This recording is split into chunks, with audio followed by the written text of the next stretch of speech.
कुछ कहानियां खत्म नहीं होती, वो सिर्फ वक्त के साथ करवट लेती है।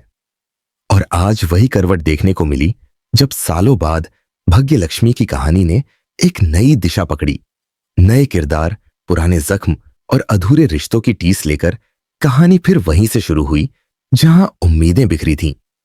7 साल बीत चुके थे उस रात को जब लक्ष्मी दर्द और धोखे की आग में झुलसकर ऋषि का घर हमेशा के लिए छोड़कर चली गई थी, अपने दिल में एक राज और कोख में एक नई जिंदगी लेकर। उस वक्त किसी ने नहीं सोचा था कि यह कहानी फिर से लौटेगी, लेकिन किस्मत जब पलटती है तो हर गुमनाम किरदार नायक बन उठता है। और इस बार नायक थी लक्ष्मी की बेटी पारो, जिसकी आंखों में उसी मासूमियत की झलक थी जो कभी लक्ष्मी की पहचान हुआ करती थी।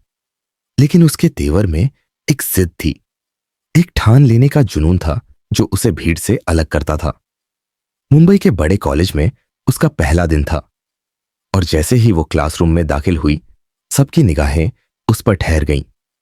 सिंपल सूट, आंखों में आत्मविश्वास और हाथों में वही पुरानी डायरी जो उसकी मां की आखिरी निशानी थी। उधर अर्शी अब एक सफल बिजनेसमैन था, लेकिन दिल से पूरी तरह खोखला। उसकी आंखें अब मुस्कुराती नहीं थीं और उसकी रातें शराब और सिगरेट के धुएं में घुटती थीं, क्योंकि वो जानता था कि उसने अपनी जिंदगी की सबसे कीमती चीज को खो दिया है, लक्ष्मी को। लेकिन उसे यह नहीं पता था कि लक्ष्मी ने उसके जाने के बाद एक नहीं, 2 बच्चियों को जन्म दिया था, पारो और परी, जुड़वां बहनें, जिनकी परवरिश उसने अपने गांव में अपनी मां के आंचल में की थी। लेकिन किस्मत ने फिर एक बार उन्हें मुंबई की गलियों तक खींच लाया, जहां लक्ष्मी अब एक स्कूल में पढ़ाने लगी थी, छिपकर, पहचान से दूर, लेकिन बेटी के सपनों को पंख देने के लिए। और इधर भाग्य का खेल देखिए, उसी कॉलेज के इनॉग्रेशन इवेंट में चीफ गेस्ट बनकर आया अर्शी ओबेरॉय। जैसे ही पारो मंच पर पहुंची, उसके भाषण ने सबका दिल छू लिया, लेकिन ऋषि का दिल धड़क उठा। उसकी आंखें उस चेहरे को पहचानने लगीं। ये चेहरा, ये आंखें, ये तो लक्ष्मी की तरह है। वो बेचैन हुआ। उसे लगा जैसे वक्त ने कोई अधूरी तस्वीर सामने ला खड़ी की हो। लेकिन खेल यही नहीं रुका। पीछे बालकनी में खड़ी मालिश्का, जो अब ओबेरॉय हाउस की सबसे ताकतवर सदस्य बन चुकी थी, पारो को देखकर कांप उठी, क्योंकि उसे सच का डर था। उसे वो कागज आज भी याद थे जो उसने लक्ष्मी के अस्पताल में चुरा लिए थे, जिसमें लिखा था कि लक्ष्मी मां बनने वाली थी। और वो राज आज तक किसी को नहीं पता। लेकिन क्या किस्मत इतनी आसानी से चुप बैठती? नहीं। अगले ही दिन कॉलेज की लाइब्रेरी में पारो की किताबें गिर जाती है और एक लड़का उन्हें उठाता है। उसका नाम है आयुष्मान ओबेरॉय, अर्शी और मालिश्का का बेटा। लेकिन जो किसी और का खून है। हां, वो बच्चा जो मालिश्का ने एक धोखे से हासिल किया ताकि ऋषि का नाम अपने बच्चे को दे सके। दोनों की आंखें मिलती हैं, एक हल्की सी मुस्कान। लेकिन एक झटके में पारो दूर हट जाती है, क्योंकि उसे अपनी मां की सिखाई एक बात याद है, बेटा, किसी के झूठ के महल में भरोसा मत करना। उधर घर में बवाल तब मचता है जब ऋषि को पारो का नाम बार बार सुनाई देता है और वो खुद कॉलेज जाकर प्रिंसिपल से मिलकर उसके बारे में पूछता है।